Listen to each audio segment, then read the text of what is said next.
लोकात आले नव्हते, पण त्या बाबतीतली हनी ट्रॅप हे प्रकरण खूप गाजलेलं आपल्या सगळ्यांना त्या ठिकाणी माहिती आहे। पण त्यानंतर त्या प्रकरणाचं झालं काय हे कोणालाच दुर्दैवाने त्या ठिकाणी माहीत नाही। खडसे साहेब त्या बाबतीतला पाठपुरावा करत होते, पण पाठपुरावा करायला लागलेच होते, नाही तर करतच होते। अचानक त्यांच्या घरावर सुद्धा एक वेगळ्या प्रकारे काही लोकांना अडचणी आणण्याचा प्रयत्न केला। मग हे जे व्हिडिओ आहेत हे व्हिडिओ जातात कुठं?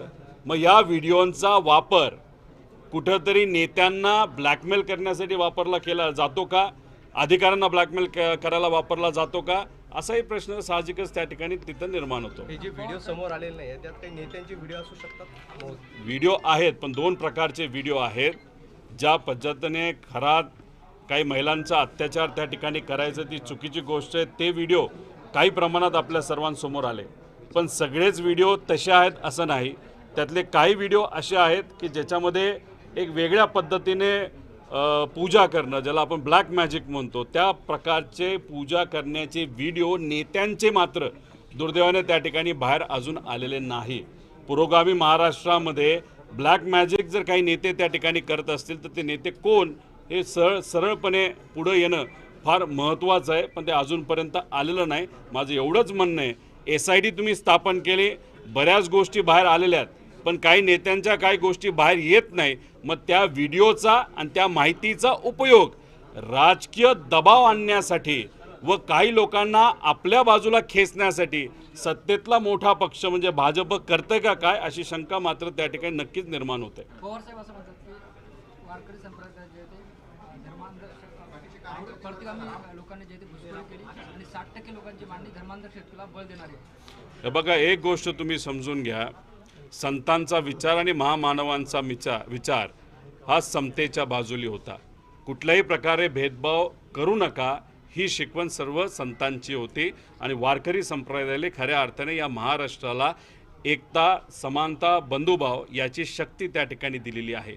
पण आज काही राजकीय लोक आणि राजकीय पक्ष व त्या राजकीय पक्षाला ताकद देणाऱ्या काही संघटना, त्या संघटनातली काही लोक जी प्रतिगामी विचाराची आहे ते मात्र वारकरी संप्रदाय व त्या परिसरामध्ये संक्रमण करत आहेत, हे आपल्या सगळ्यांना त्या ठिकाणी माहिती आहे। त्याच्याचबरोबर तुम्ही जर बघितलं असेल तर महाराष्ट्राच्या बाहेरचे नेते काही तिथं गुरुवर्य लोक जे आहेत ते इथं येऊन संतांच्या विरोधात त्या ठिकाणी बोलतात, त्याचा विरोध आपण करतो, पण हे प्रतिगामी विचाराची लोक मात्र त्या ठिकाणी मूठ गिळून शांत बसतात। त्याच्याबरोबर एकनाथ महाराज असतील, तुकोबाराया असतील, ह्या सर्व लोकांवर काही लोक तिथं बोललेले आहेत। वारकरी संप्रदायावर सुद्धा हल्ला करणारे आणि लाठीचार्ज करणारे हेच ते त्या ठिकाणी लोक आहेत जे आज पवार साहेबांवर त्या ठिकाणी टीका करत आहेत। त्यामुळे पवार साहेबांनी जे काय त्या ठिकाणी बोललेलं आहे ही खरी वस्तुस्थिती आज आहे।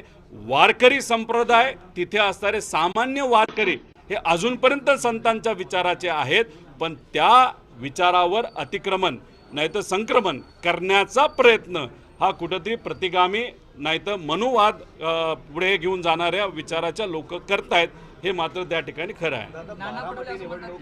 बारामती निवडणूक बिनविरोध व्हावी यासाठी तुम्हीही प्रयत्न केले, म्हणजे आता वेळ प्रचाराची आहे, तुम्ही पण जाणार तिथे मदत करणार नाही? अजितदादांकडे बघून नक्कीच त्या ठिकाणी मी प्रचाराला जाईल। फॉर्म भरायला बोलवलं नसलं, त्याच्याचबरोबर प्रचाराला बोलवलं नसलं तरी ही निवडणूक आत्ताच्या उमेदवाराकडे बघून होती असं नाही। अजितदादांचं कार्य, अजितदादांची पद्धत, अजितदादांची स्टाईल व त्यांनी केलेलं आजपर्यंतचं कार्य या सगळ्या गोष्टीकडे बघून ही निवडणूक तिथं होते।